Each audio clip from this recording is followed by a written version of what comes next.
Calígula es el ejemplo a seguir para cualquier sociópata. El joven emperador romano tenía fama de sádico, homicida y lunático desquiciado. El emperador decidió que le declararía la guerra al dios del mar, Neptuno. ¡Es una locura! Hay historias de mujeres y niños inocentes que fueron lanzados al mar. Fue tan malvado como se cree. Basados en antiguas fuentes históricas, descubriremos al verdadero Calígula.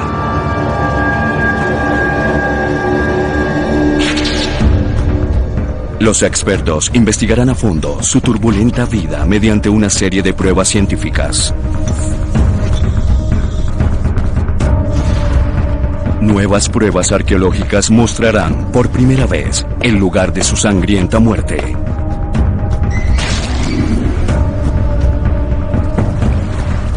Un experto psiquiatra forense analizará su temperamento.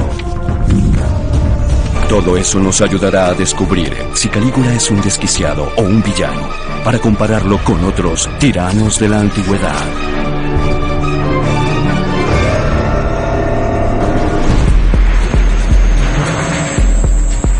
El emperador Calígula se convierte en líder supremo de Roma a los 24 años de edad. Lo asesinaron antes de cumplir 4 años en el poder. Durante esos pocos años, lleva a cabo terribles atrocidades. Actos de crueldad que le aseguraron un lugar en la historia de la locura. Calígula está psiquiátricamente trastornado. Su conducta incluye asesinar sin remordimientos y rechazar cualquier límite moral que se le presente. ¿Realmente estaba loco? Para comprenderlo mejor, el psiquiatra David Malott examinará su comportamiento. Lo situará en la escala de psicopatías de otros tiranos de la antigüedad y lo comparará con algunos como Gengis Khan y Julio César, o los secuaces de Adolfo Hitler, Himmler y Goering. Los antecedentes penales de Calígula son impresionantes. Ofrece fastuosos banquetes y decapita criminales entre platos. Mientras sus nerviosos invitados beben vino, él viola a sus esposas, flagela y ejecuta a importantes funcionarios romanos. Es un espectáculo público y una advertencia. Incluso asesina a sus propios familiares. Las historias son tan terroríficas que son increíbles. ¿Podemos confiar en lo que dicen? La información del reinado de Calígula viene de 2 historiadores. De Filón, quien vivió en esa época, y de Suetonio, que nos da detalles más terribles y escabrosos de lo que ocurrió durante el reinado de terror de Calígula, pero escribió más de 70 años después. Es como si escribiéramos sobre la Primera Guerra Mundial, pero con menos información. Comenzamos nuestra investigación desde la niñez de Calígula. Nació en el año 12 después de Cristo. Su nombre era Cayo Germánico Augusto. Cayo fue hijo de Germánico, el hijo favorito de la familia imperial. Era un héroe militar, hablaban de él como si hablaran de Alejandro Magno. Cayo no era más que un niño mimado. El joven Cayo pasa sus primeros años en un lugar como este, un fuerte del ejército romano. Él se paseaba todo el tiempo por el fuerte vistiendo un disfraz que su madre le hizo. A los soldados les encantaba, y entonces le dan un sobrenombre, Calígula, que significa pequeñas botas por las diminutas sandalias que usaba. Cuando el niño llama, hasta los soldados más veteranos vienen corriendo. Imaginen en lo que se convirtió. Su padre es un héroe, lo han malcriado toda su vida. No había nada que no pudiera hacer. Así se forma un tirano. El doctor Malott explicará el impacto que esta situación tuvo en el niño. Su niñez influyó de un modo muy importante en su carácter. Vivía en un mundo totalmente al revés. En lugar de ser un niño rodeado de adultos, Calígula realmente era un niño reverenciado por todos ellos, por toda su gente. Le decían que nunca hacía nada malo. No le enseñaban absolutamente ningún valor moral.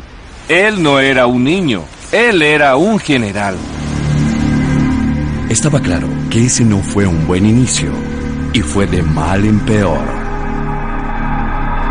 El Imperio Romano está bajo el reinado de Tiberio, un sinvergüenza cruel y depravado. Es igual a Stalin. Tiene una policía secreta que vigila a cualquiera que pueda ser una amenaza, real o no.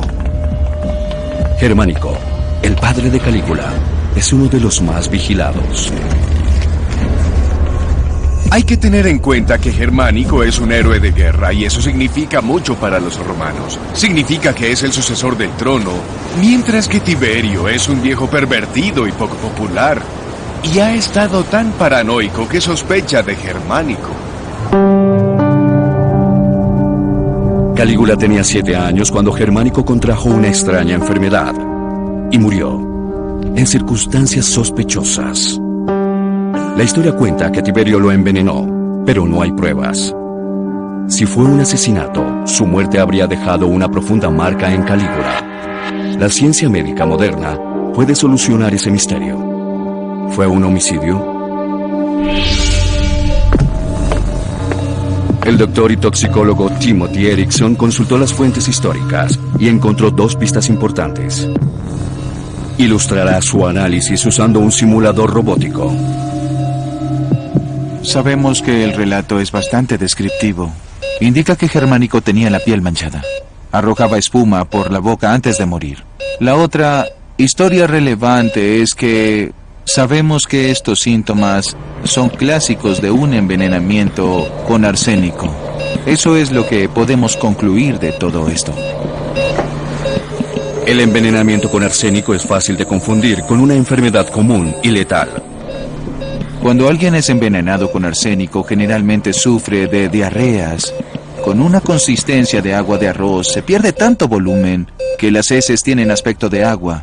La mayoría de los relatos dirían que es cólera, como para eliminar toda traza de sospecha sobre el arsénico. Arsénico disimulado con cólera. Es posible. Entra en paro cardíaco. El cuerpo se detiene por completo y muere.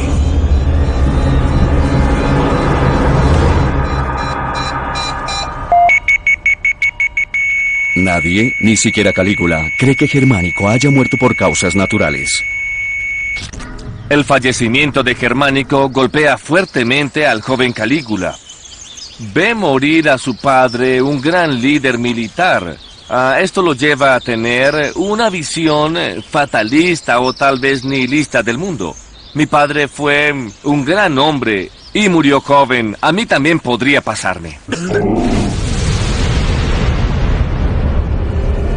Durante los próximos 12 años, Calígula vive aislado con su abuela. No hay escrito sobre esta parte de su vida.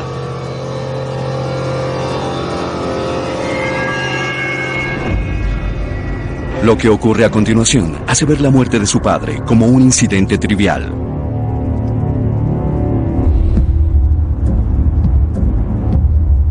Tiberio lo llama a la isla de Capri. Hoy en día es un centro turístico, pero entonces era terrorífico. Queremos tomar el ferry a la isla de Capri. Quiero saber qué impacto tuvo en Calígula el haber vivido allí. Espero llegar pronto porque se acerca una tormenta.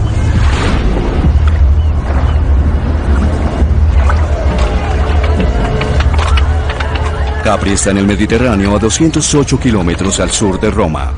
La distancia protege a Tiberio de un ataque.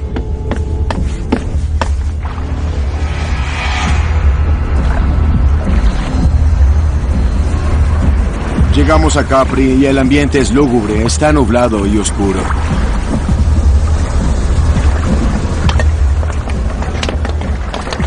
Como la guarida de un villano, el palacio de Tiberio está en la cima de la montaña más alta e inaccesible de la isla.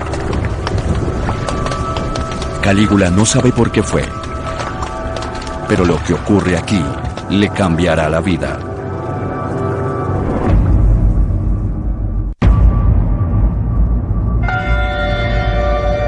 Calígula, de 19 años, llega al escondite insular de Tiberio, el temido emperador. Calígula no sabe por qué ha sido llamado.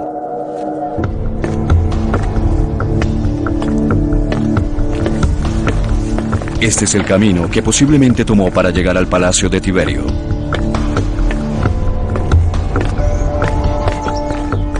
Estaría bastante nervioso. ¿Por qué? Porque Tiberio gobierna gran parte del mundo conocido y tiene el hábito de matar a quien represente una amenaza. Ya ha matado a su padre y a sus 2 hermanos.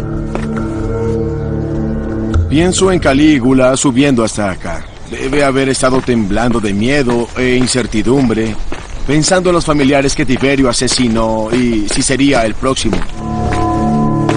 Hoy solo quedan las ruinas del palacio. Sin embargo, lo que Calígula vio fue una enorme fortaleza.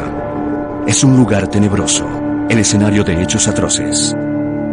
Los romanos eran violentos y gráficos y estaban acostumbrados a ver morir en la arena a criminales convictos. Aquí, Tiberio no tiene que cuidarse de la opinión pública. Puede hacer prácticamente lo que quiera. Las historias de lo que hace este ermitaño, este Howard Hughes antiguo, son fantásticas. Es un viejo depravado, sucio y retorcido. Calígula está atrapado en Capri. No tiene escapatoria. Solo el emperador te permite entrar o salir. Calígula recibió una clase magistral sobre la depravación. Calígula solo puede seguir la corriente de lo que ocurra en la villa. Al igual que los villanos de las películas de James Bond, Tiberio disfruta usando métodos creativos de asesinato. Me encuentro en el Salto de Tiberio, a más de 330 metros sobre el nivel del mar. Dicen que desde aquí, Tiberio hacía lanzar al mar a quienes estaban en su contra o incluso a los presos que estaban condenados a muerte.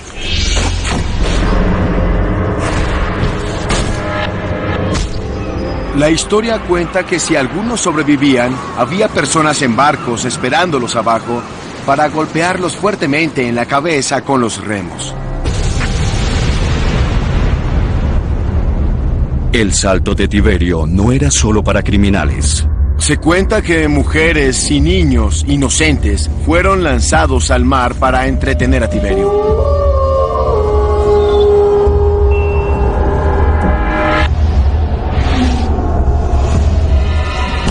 Calígula habría presenciado todo. Incluso para los estándares romanos, asesinar mujeres y niños es demasiado. Los historiadores dicen que hay más, mucho más.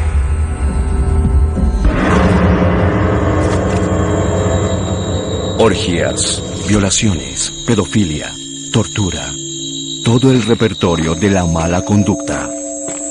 La historia cuenta que Calígula disfrutaba mucho de horribles actos y perversiones sexuales. Estar en Capri tiene un enorme efecto en Calígula, quien aprende que la vida no tiene valor y que su único propósito es encontrar realmente placer. Además, une el concepto de placer puro con la violencia. Calígula se sumerge cada vez más en este estado mental retorcido. Ahora se identifica plenamente con Tiberio. Dice que quiere ser como Tiberio. Quiere ser Tiberio, el hombre que mató a su familia y lo mantiene cautivo. Es una versión antigua del síndrome de Estocolmo. Calígula ha estrechado lazos con un monstruo.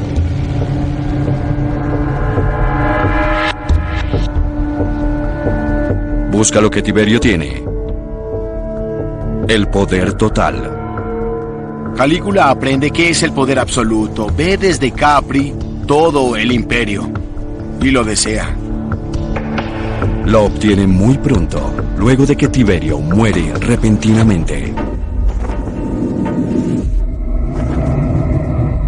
El historiador Suetonio dice que fue un homicidio y apunta al culpable, Calígula. Nada lo prueba. Pero Calígula se beneficia de la muerte del viejo bandido. El trono pasa a ser suyo y del nieto de Tiberio, Gemelo, quien tiene 18 años. Es demasiado joven para compartir el poder.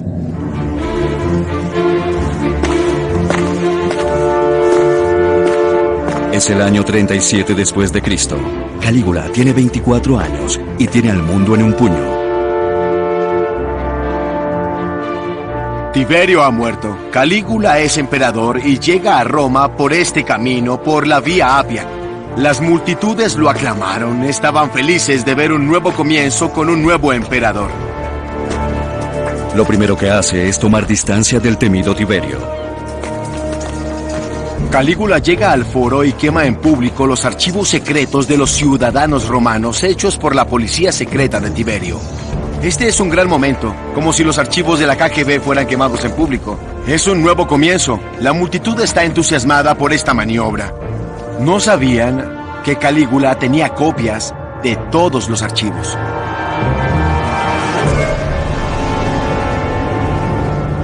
Calígula no se detiene allí. Consiente los caprichos de las masas y se gana su afecto. La sociedad romana se divide en dos grupos. La clase dirigente, quienes son los más educados, los más ricos, es el primero. El otro es la gente común, los plebeyos, las masas. Tiene que mantenerlos felices y satisfechos, y la forma que halló Calígula para ello y que lo hizo famoso fue regalar mucho dinero. ¿Cuánto fue? Hasta 2.700 millones de monedas de bronce. Lo hizo en lugares como la Basílica Julia. Fue hasta la cima del edificio y las lanzó a las masas, que esperaban ansiosamente para recogerlas. Durante 8 meses todo fue luz y amor. Luego Calígula cambió abruptamente. De la noche a la mañana, el benévolo dictador se convirtió en un monstruo iracundo, en un clon de Tiberio, que ataca a su pueblo con violencia.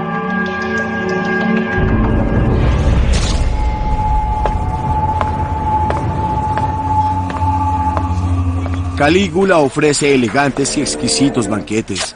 En circunstancias normales, este sería un evento social fantástico. Pero Calígula tortura y asesina delante de los comensales. El mantel está salpicado de sangre. Según Suetonio, la situación empeora. En algunas ocasiones se llevaba a la esposa de algún invitado distinguido para violarla y luego volvía a la mesa a discutir su actuación sexual. Es indignante. Cree que puede salirse con la suya. Y tiene razón. Calígula no discrimina al maltratar. Los romanos de clase alta que lo hacen enfadar son golpeados, torturados y asesinados en público. Tiberio, con todo y su sed de sangre, nunca llegó tan lejos. ¿Será eso cierto? Una de las historias cuenta que Calígula cambia las reglas de los juegos de los gladiadores. Los gladiadores se dividen según la armadura y las armas que usen. La gente apoyaba a distintos tipos de gladiadores, tal como hoy lo hacen con los clubes de fútbol. El favorito de Calígula era el gladiador tracio, que contaba con poca armadura y luchaba contra los murmillos, que tenían más protección. Las reglas son las reglas, y durante 300 años ningún gobernante romano se ha atrevido a interferir. Sería como cambiar las reglas del fútbol. Todos te podrían odiar. Las fuentes indican que Calígula quería enfrentamientos más largos y sangrientos, con más sufrimiento. Así que ordena que uno de los gladiadores esté más protegido. Funcionó. ¿O hacía que el gladiador menos armado muriera más rápido?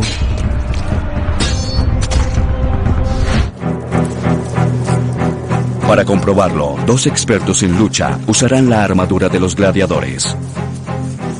No es muy abundante.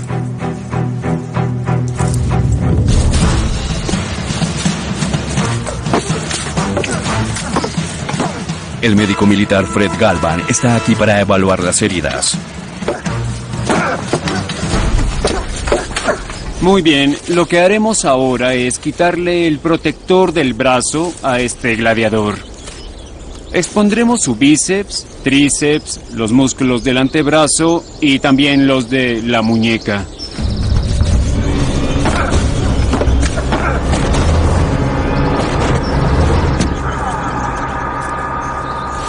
Vaya, ese fue un golpe fuerte. Habría cortado los músculos del bíceps y del tríceps. Sin embargo, no sería tan grave como una herida en la cara interna del antebrazo, donde están las arterias y las venas. La herida sería sangrienta, pero no tanto como para detener la pelea. Ahora Fred le quitará el escudo.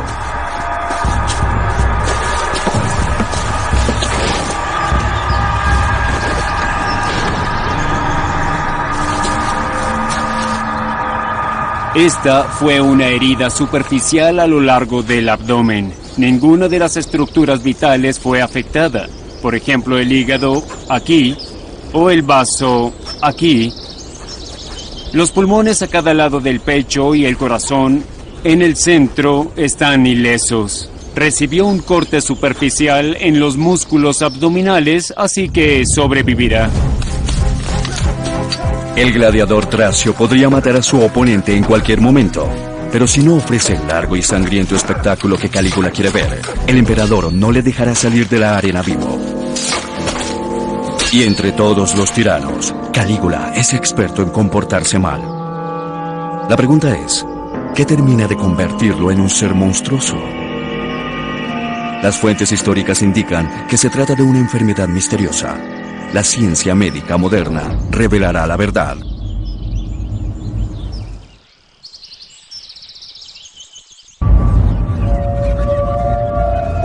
Roma, año 37 después de Cristo. Calígula, de 25 años, se ha convertido en un dictador cruel y sanguinario. Fuentes históricas de hace 2000 años atribuyen ese cambio en su comportamiento a una misteriosa enfermedad. Hoy podríamos determinar las causas específicas. Un cambio abrupto en la personalidad sugiere que se trató de daño cerebral. Los romanos lo vieron como un castigo de los dioses. La neurología moderna indica que los dos sospechosos principales que causan el licencioso estilo de vida de Calígula son el alcohol y el sexo. El herpes, una enfermedad de transmisión sexual, puede causar encefalitis herpética que ocasiona daño cerebral. La encefalitis herpética ataca los lóbulos frontales.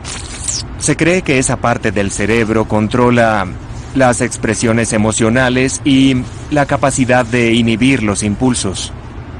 Los daños en el lóbulo frontal pueden causar cambios en la personalidad.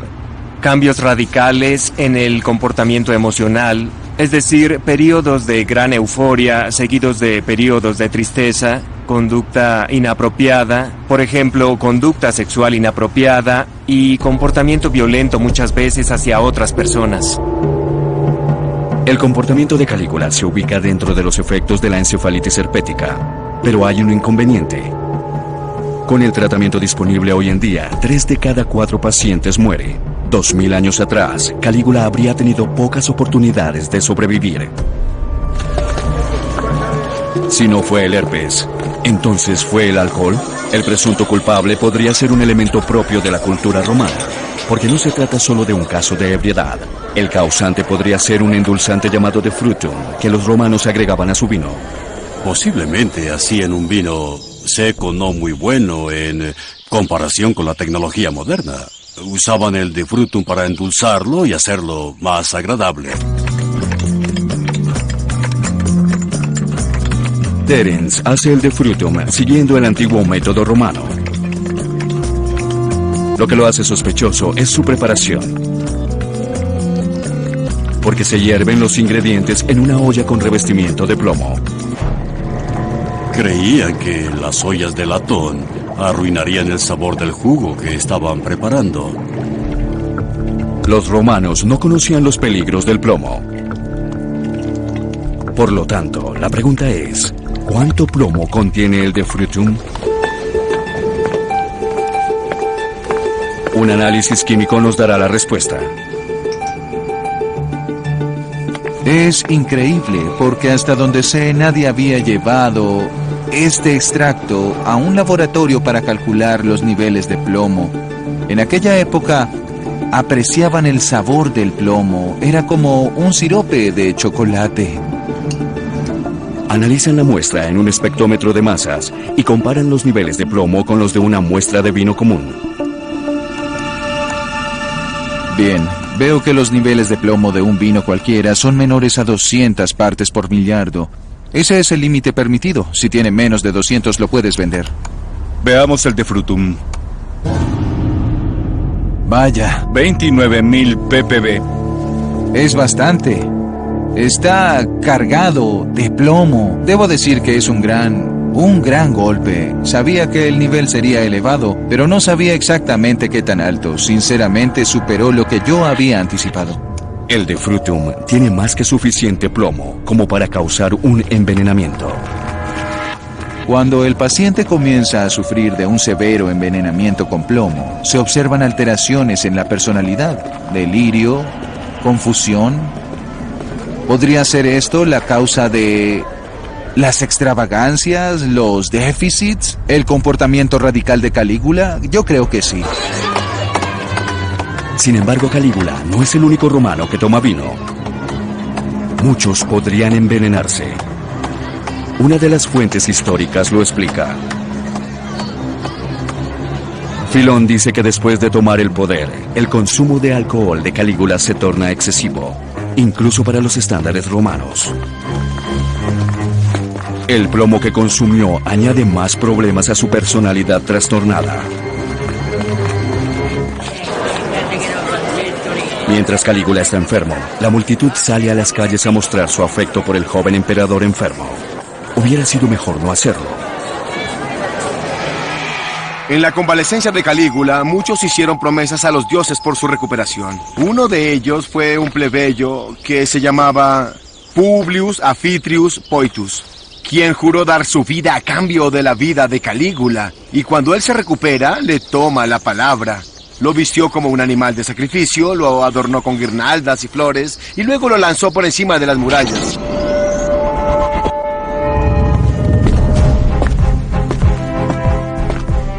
Luego, Calígula ataca a Gemelo, quien gobierna junto con él.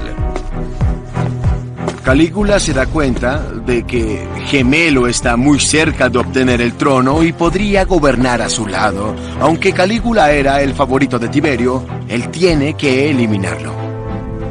Acusó a Gemelo de traidor y el castigo por traición es la muerte.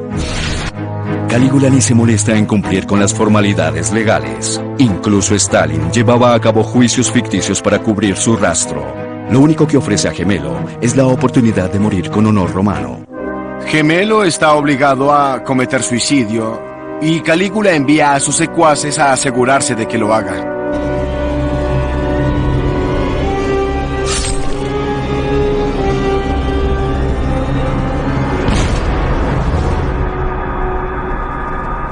¿Qué pasa por la cabeza de este hombre? El doctor Malot piensa que tiene un grave caso de narcisismo. Él se ve a sí mismo como una figura grandiosa y omnipotente.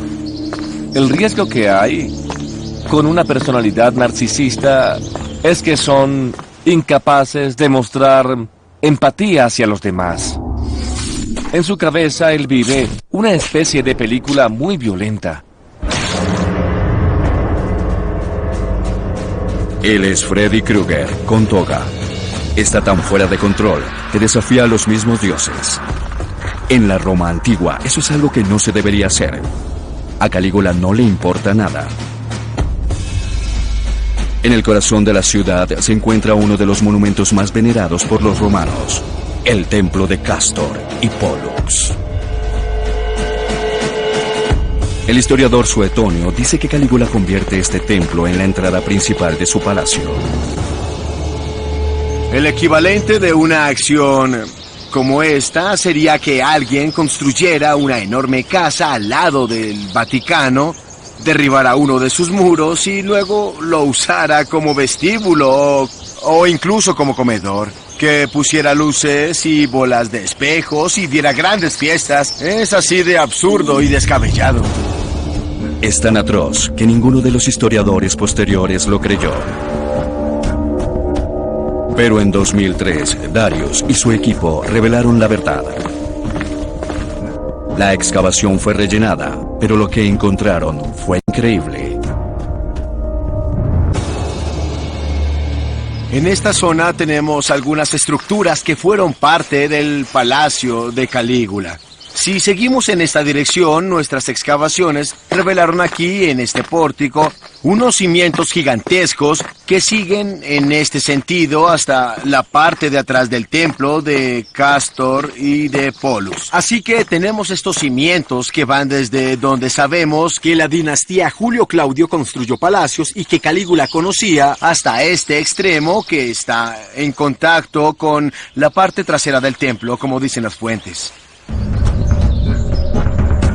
Todo esto sugiere que la historia que todos negaron durante 2000 años es cierta. Ni los dioses pueden detener a Calígula. Ahora emprenderá un viaje que, según las fuentes, indica algo peor. Calígula estaba loco de atar.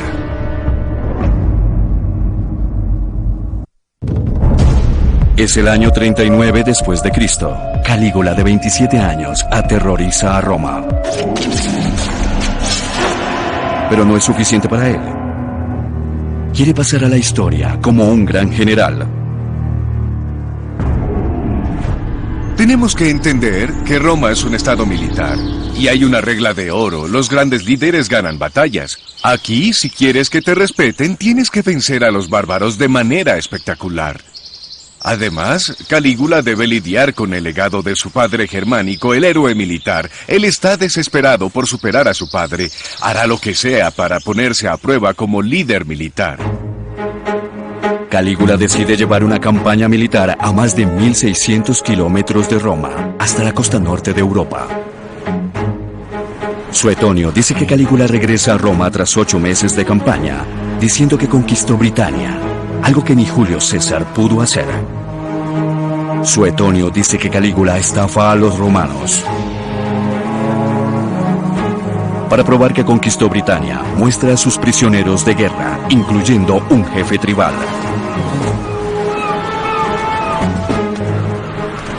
Hay fuertes sospechas de que los prisioneros no son verdaderos prisioneros, sino esclavos que Calígula hizo vestir de bárbaros, y que el jefe tribal era un espía que huyó con el emperador para protegerse. Pero según Sustenio, eso no fue lo peor que Calígula hizo aquí.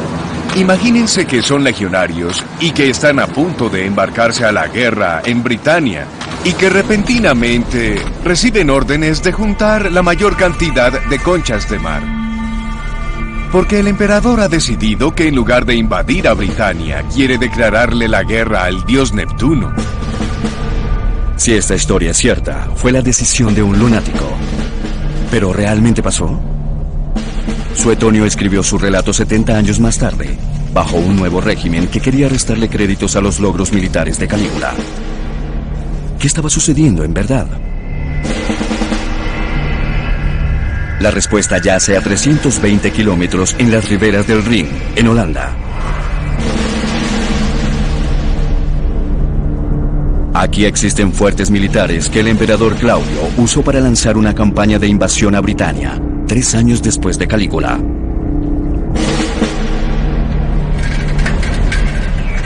Los hallazgos recientes de un equipo de arqueólogos holandeses dan más pistas sobre los orígenes de los fuertes.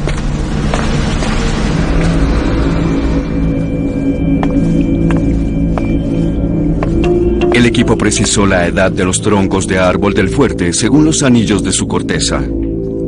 La técnica se denomina dendrocronología. Le da a cada trozo de madera un patrón único, como un código de barras. Sabemos la secuencia del código de barras desde, digamos, el año 6000 a.C. hasta la actualidad, y si tienes el código de este trozo de madera en particular, lo comparas con la secuencia conocida y luego tienes una correspondencia para el año 40 después de Cristo o para el invierno de ese año. La datación es exacta. Confirma que los fuertes fueron construidos en la época de Calígula. Claudio no los construyó. El equipo descubrió algo más en la excavación, que muestra que Calígula planeaba algo importante. Dinero. Mucho dinero. En la excavación del fuerte, encontramos casi 700 monedas. Más de la mitad fue acuñada en la época de Calígula. Esta moneda fue acuñada durante el reinado de Calígula y tiene su retrato. Hemos encontrado entre 80 y 100 monedas allí, pero esto no es muy común. Esto demuestra que en este momento de su reinado se necesitaron grandes cantidades de dinero en esta zona. Calígula sí construyó esta cadena de fuertes aquí y tiene mucho dinero en efectivo. El análisis de la doctora Kemmers indica claramente lo que ocurrió. La razón por la cual construyeron los fuertes aquí es controlar las líneas de abastecimiento y tener una especie de bases de almacenamiento para guardar lo necesario para la gran invasión. El Rin es una ruta perfecta para transportar algo desde el Mediterráneo. Empieza en los Alpes, pero pueden tomar el Ródano desde el mar y cambiar al Rin, mover a sus tropas y sus pertrechos por el Rin hasta la costa del Mar del Norte y desde allí lanzar la invasión a Britania. No sabemos por qué Calígula no siguió su plan de invadir Britania. Pero 3 años después, Claudio logró hacerlo usando esos fuertes. La estrategia de Calígula estaba bien fundamentada. Creo que las pruebas de que Calígula realmente estaba preparando la invasión a Britania nos obligan a verlo bajo una nueva luz. Siempre se le ha considerado un lunático y su plan de invasión se desestimó como un hecho realmente poco confiable. Como sea, algo importante estaba ocurriendo en su reino. No todo fue un desastre. Pasaron cosas de verdad, cosas importantes, no solo los caprichos de un hombre loco. Calígula no está desquiciado, no está psicótico. Pudo planear, liderar y ejecutar una complicada operación militar. Es una acción que busca cumplir con una meta. La psicosis impide ver un camino hacia una meta. Desarrollar un plan y construir fuertes para invadir Britania indica que el implacable tirano Calígula está de acuerdo. Pero eso no lo salvará. En su corto reinado ha hecho muchos enemigos. Nuevos hallazgos arqueológicos nunca vistos en televisión nos darán nueva información sobre la sangrienta forma en que murió.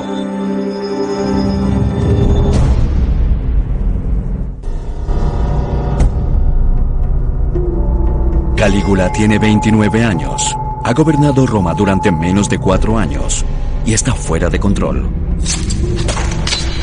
Nadie está a salvo de su violencia, ni siquiera aquellos que juraron protegerlo. Su guardia pretoriana. Las fuentes indican que Calígula maltrataba a la guardia pretoriana. Se burlaba de uno que tenía la voz afeminada, se acuesta con la esposa de otro. Es una total locura. Ellos te cuidan, protegen tu vida con la suya. ¿Por qué hacía eso? Calígula parece tener ganas de morirse.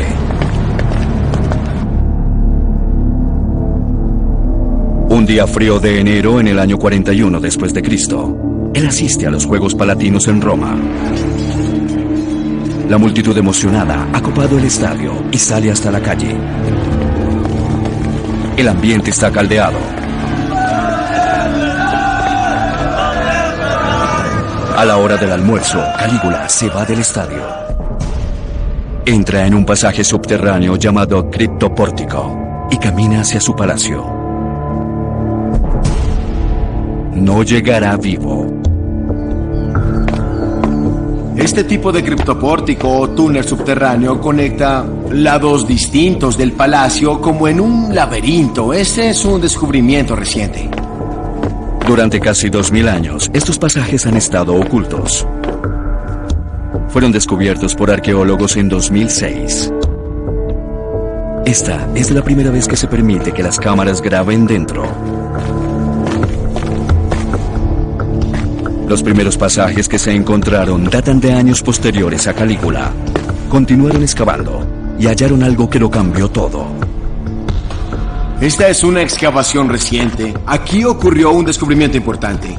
En esta tubería de agua hecha de plomo se lee Tiberio Claudio César Augusto. ¿Quién es Claudio? El sucesor de Calígula. Cada vez nos acercamos más a la realidad de Calígula. Es una prueba documental valiosa que ha llevado a los arqueólogos a reconsiderar la edad de todo este edificio. 2 años después de este hallazgo, los arqueólogos excavaron aún más profundo. Este criptopórtico es aún más viejo que el anterior. Este es el pasaje que Calígula atravesó al salir de los Juegos en el Palatino. Supimos que caminó por un criptopórtico en esa colina en su palacio, que es como este, y se encuentra aislado de sus guardaespaldas y de todo su séquito. Estaba solo. Estos fueron los túneles por los que Calígula realmente caminó el último día de su violenta vida.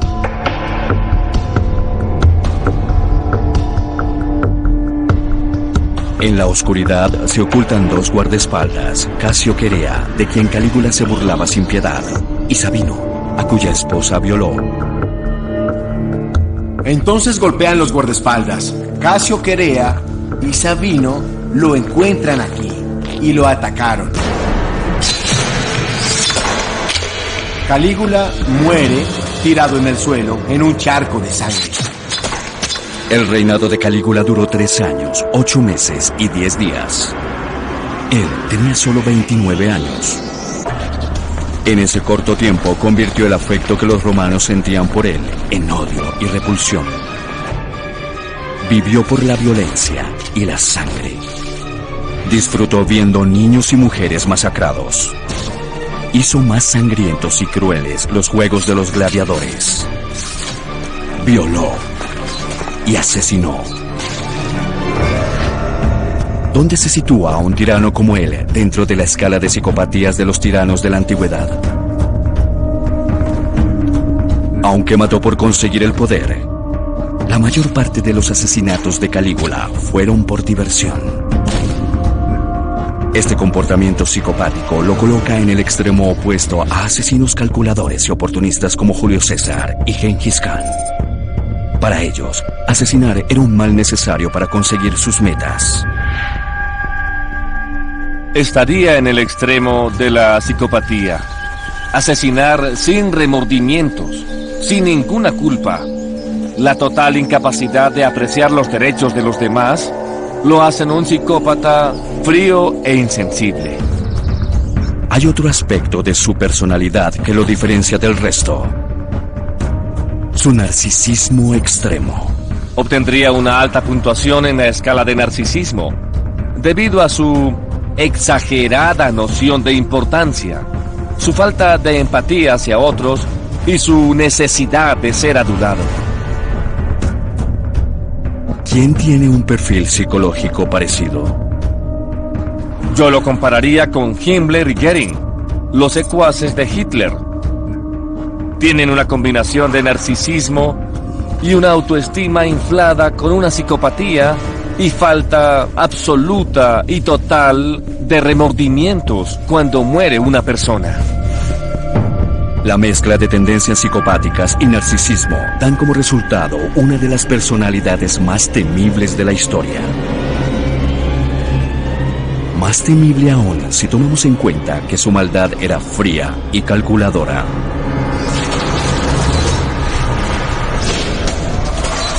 Aunque su reinado fue breve, Calígula proyectó una gran sombra. Tiberio mantuvo su depravación en privado. Calígula la hizo totalmente pública. El miedo por Calígula permaneció latente mucho después de su muerte. Tal vez la fingió para ver quién celebraba, para incluirlo en su lista de personas por asesinar.